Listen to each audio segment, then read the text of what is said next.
الحمدللہ وحدہ والصلاة والسلام علی من لا نبی بعد۔ ابھی تک جتنے موضوعات پر آپ نے پروگرام کے اصل جو موضوع ہے اور اس دنیا کا جو لوگوں کے مسائل ہے جو انسان کی زندگی سے وابستہ ہے، اس پر آج جو یہ پروگرام آپ نے کیا، یہی ہی وہ چیز ہے جس پر جتنی بھی اس وقت اس پروگرام کی تعریف کی جائے کم ہے۔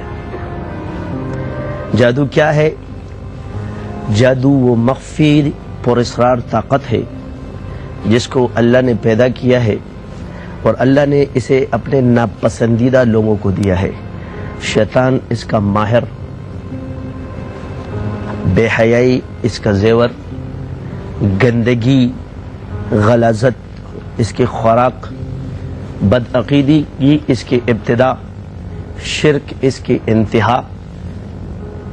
اس پر جتنا بھی کہا جائے، جتنی بھی اس کی اور اس کا انکار، اس کی حقیقت ایک مسلم انسان کا جیتا جاگتا گھر برباد کر دیتی ہے، ملک کے حالات کو برباد کر دیتی ہے۔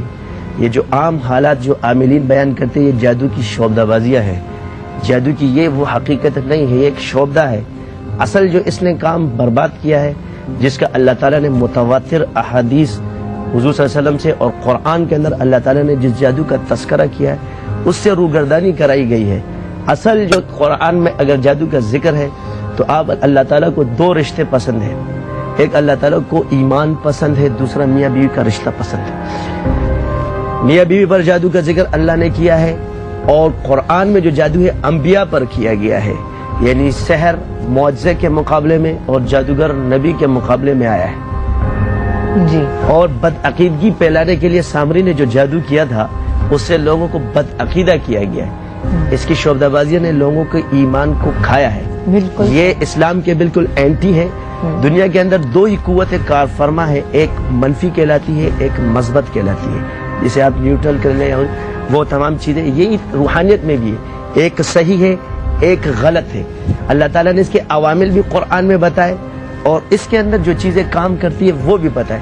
اگر ہم سورہ فلق اور ناس پر غور کریں تو قل اعوذ برب الفلق میں اللہ تعالیٰ نے اس کے عوامل بتائے کہ فلق، اس سے وقت کا حساب بتایا گیا، من شر ما خلق، تو جو خلق پیدا کیے اس کے اندر شر بھی موجود ہے۔ اس کے جو ریزن بیان کیا وہ حسد بیان کیا ہے، اور اس میں جو جادو کا وہ بیان کیا خواتین کا جادو، گندگی کے اندر جادو زیادہ خطرناک۔ پھر آگے اللہ فرماتا قل اعوذ برب الناس، تو اس ناس سے مراد جادوگر ہے، جادو کرنے والے لوگوں سے پناہ مانگو۔ ملک الناس الہ الناس من شر الوسواس الخناس، اور وہ لوگ جو تمہارے دل میں وسوسے پیدا کرتے، یعنی شیطان شک پیدا کرتا ہے۔ الف لام میم ذالک الکتاب لا ریب فیہ ھدی للمتقین، اللہ فرماتے اس کتاب میں کوئی شک نہیں، ایمان والوں کے اندر شک، ہر چیز کے اندر شک ڈال دیا۔ یہ ہے جادو کے کارنامے۔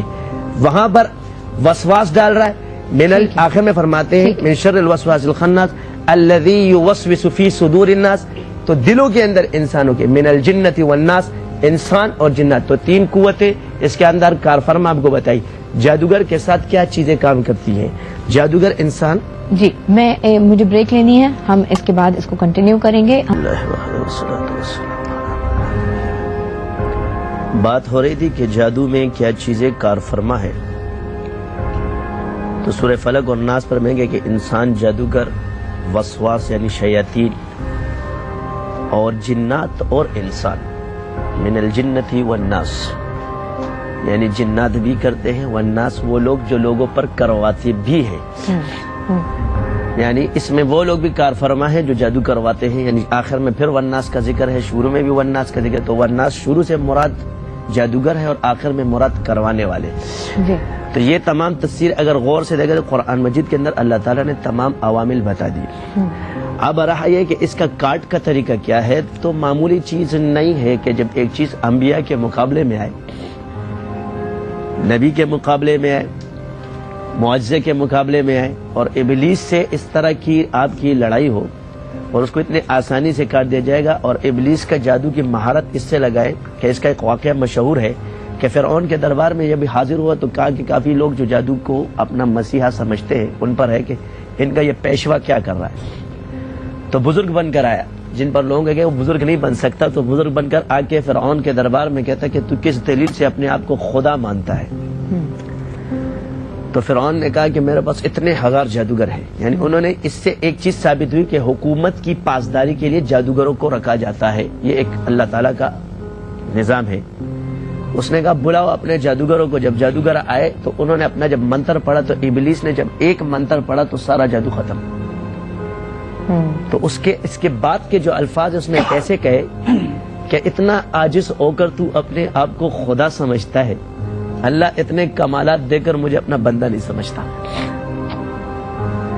یعنی وہ جو مہارت رکھتا ہے وہ اپنے آپ کو اس لیے کہ اللہ مجھے اپنا بندہ بنا لے اور یہ خدا بن کے بیٹھ جائے. حیرت کی بات ہے.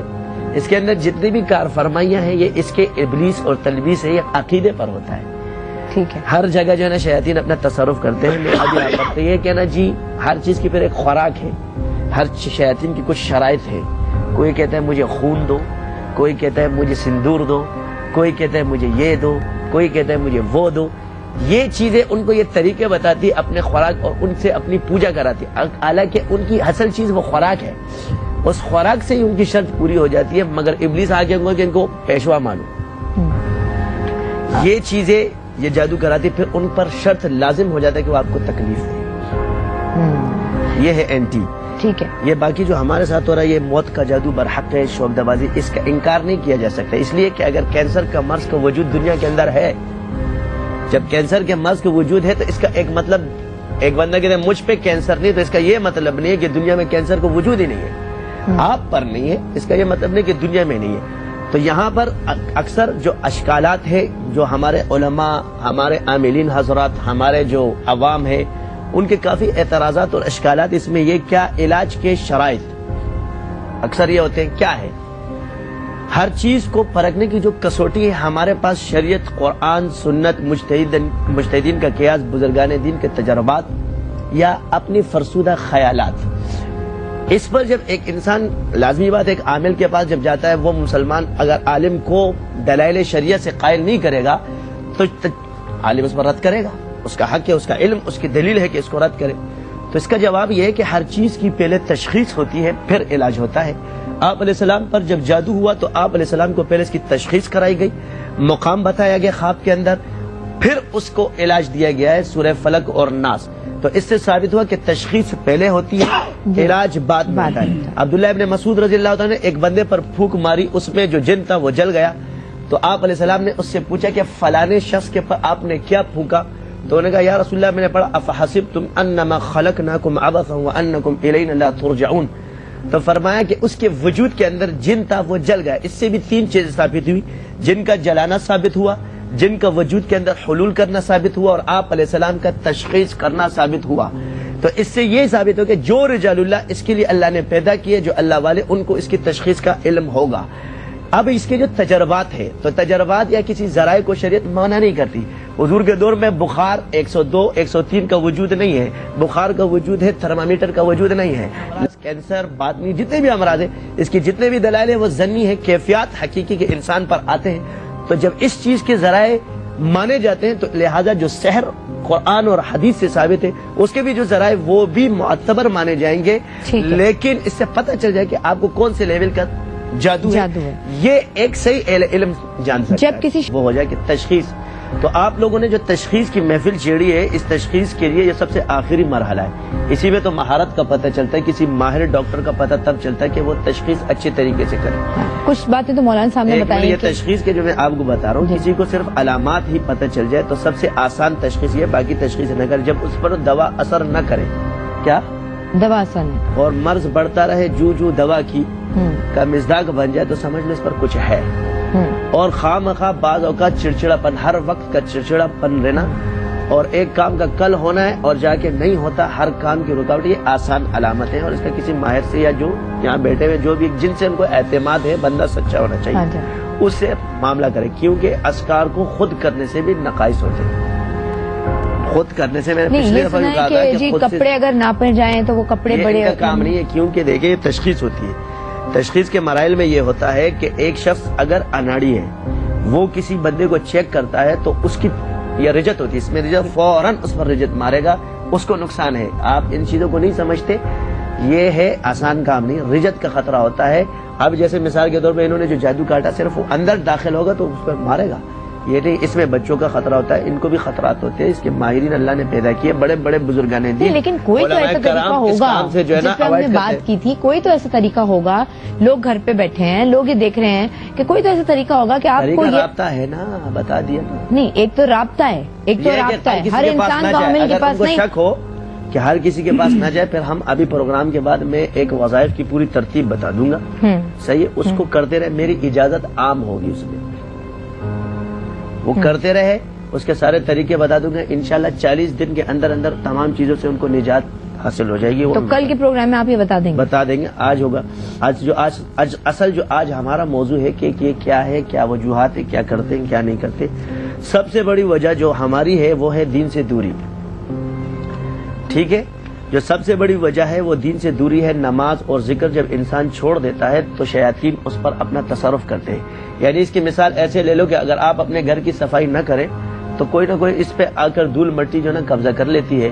تو انسان کا دل اور اس کا وجود اللہ کی امانت اور اس کی حفاظت کا, تو اس کا ابھی شیطان کے بارے میں اور خون میں سرایت کرتا ہے. نہیں تو کوئی بھی کسی پہ بھی جادو کرا سکتا ہے. جادو خود بھی ہو جاتا ہے, یہ ضروری نہیں کہ کوئی کراتا ہے. شیاطین خود بھی جادو کرتے ہیں, انسان پر جادو خود بھی ہو جاتا ہے. جہاں ایسی جگہ ہے گندگی, شیاطین کا قبضہ آپ کہہ سکتے ہیں. آپ ایک دلدل ہے, اس کی مثال یہ لے کہ ایک دلدل ہے, بارش برس رہی ہے, تو جب بارش برس رہی, جو کمرے میں ہے وہ تو حفاظت میں, جو روڈ پہ وہ بھیگے گا, ہر کوئی بھیگے گا. تو اسی طرح مثال یہ کتنا درست ہے کہ نیگیٹو پرسنالٹیز پہ زیادہ جلدی جادو ہوتا ہے, پازیٹو جو پرسنالٹی ہوتی ہے اس کے. اور نیگیٹو میں اس لیے کہ ایک چیز ہے وہ گندی ہے. ہاں صاف بات ہے, جو اللہ تعالیٰ نے دی کہ ایک آدمی کا خالی مکان ہے, ایک پہ چوکیدار کھڑا ہے, صحیح ہے. ایک جگہ گارڈ کھڑے ہوئے تو وہاں ڈاکہ آسانی سے پڑے گا, جہاں دروازے کھلے وہاں چوری آسانی سے ہوگی. تو لازمی بات ہے کہ جو لوگ ذکر اذکار نماز سے جب دور ہوتے ہیں تو ابلیس کو انہوں نے راستہ دے دی شیاطین کو, وہ اندر داخل. اچھا اب کوئی یہ کہتا ہے کہ جی دینداروں پر کیوں ہوتا ہے؟ ہاں جی, میں یہ خاص اب یار تو وہ دیندار جو خاص اللہ والے ہوں, کیونکہ ان کا ان سے مقابلہ ہوتا ہے, ان سے لڑائیاں ہوتی ہے. جو اس میں قرآن کے اندر جو ذکر ہے وہ اصل اس چیز کا ہے کہ اللہ والوں پر, ایسے لوگ جو سچے ہوتے ہیں, مومن ہوتے ہیں, ان کو شیاطین صحیح کام کرنے نہیں چھوڑتے. اب جو عاملین کی بزرگان دین یا علماء کرام کو اعتراض ہے, میں آپ کو بتا دوں کہ شیطان ایمان کا ڈاکو ہے. یہ جھوٹ بول دیتا ہے, اس کا ایمان خراب ہو گیا. اب جب اس کا ایمان خراب ہو گیا تو قرآن میں اللہ فرماتا ہے والذین کفروا اولیاءهم الطاغوت یخرجونهم من النور الى الظلمات اولئک اصحاب النار هم فیہا خالدون. تو شرک والے ہو جاتے ہیں شیاطین ان کے, اور نکال لے جاتے ان کو نور سے تاریکی کی طرف. تو شیاطین ان کے پاس آتے, اب تو ٹھیک ہے کر جو کرنا ہے. ان پر رجت نہیں ہوتی, اور جو بندہ بالکل صحیح طریقے سے چلے گا اس کو شیطان نہیں چھوڑے گا, اس کو مارے گا, اس کو نقصان دے گا, اس کے بچوں کو دے گا. یہ وجہ ہی حسد بنی ہے. قرآن میں جو ریزن بیان کی گئی وہ حسد ہے. آپ علیہ السلام سے حسد تھا ان کا, حضور. اسی طرح جب حسد ہے, دیکھیں 5 چیزیں دنیا کے اندر دشمن خود پیدا کر دی. محبت کے اسباب بھی ہے, کمال, جمال, نوال, قرب اور کسی پر. اب یہ تمام چیزیں مال جو ہوتا ہے یہ کمال ہوتا ہے, مال ہے یہ کمال ہے, محبت ہے. اب ایک آدمی ہے مالدار, اس کے دشمن خود بخود پیدا ہو جائیں گے. ایک حسین ہے, اس کے دشمن خود بخود پیدا ہو جائیں گے. اللہ کا مقرب بندہ ہے, اللہ کا ولی ہے, قرب ہے, اس کے دشمن پیدا ہو جائیں گے. اس طرح انہی سے حسد ہوتا ہے. ایک آدمی ایک پر احسان کر رہا ہے تو وہ دوسرا کہتا ہے اس پر یہ احسان کیوں کر رہا ہے, اس کا دشمن پیدا ہو جاتا ہے. ان 5 اسباب کے علاوہ اور ایک کمال کہ یہ بندہ باکمال کیوں ہے, یہ حسد انہی چیزوں سے ہوتا ہے. یہی وجہ اب آپ دنیا میں دیکھ لیں, یا تو مال کی وجہ سے یہ جتنی بھی چیزیں ہیں, یا جادو یا جنات خود کرے, مقصد ہے کہ یہ کام کرتے ہیں وہی ہے. اس کی مثال ایسے ہے کہ ایک شرارتی جنات ہوتے ہیں, وہ خود سے شرارت کرتے ہیں. ایک جادو کے ذریعے ایک جادوگر نے ان کو قابو کیا ہے اور بھیج دیا. اب یہاں پر جو اصطلاح ہے کافی عاملین اور ساحر میں فرق بیان نہیں کیا ہے کہ عامل کس کو کہا جاتا ہے, ساحر کس کو کہا جاتا ہے. ہر وہ جادو کرنے والا اور ہر وہ آدمی جو شریعت کے مطابق عمل کرے اس کو عامل کہا جاتا ہے, اور جو خلاف شرع کام کرے اس کو جادوگر کہا جاتا ہے. لیکن یہ عملیات کی جو اصطلاح ہے یہ اس وقت 1400 صدی میں آئی ہے. ساری یہ جتنی بھی کتابیں شاید مولانا نے بھی نقل کیا, جتنی یہ کاملین سے نقل کی گئی, ان کی کتابوں کے تجربات سے ثابت ہے.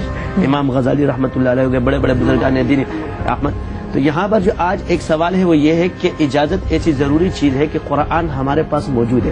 آپ علیہ السلام نے فرمایا سورہ فاتحہ جو پڑھے جس مرض کے لیے شفا ہو جائے، لیکن آج ہم پڑھ کے پھونکتے ٹھیک نہیں ہوتے. تو وجہ یہ ہے کہ وہ منہ بنا دے تو اثر آ جائے گا.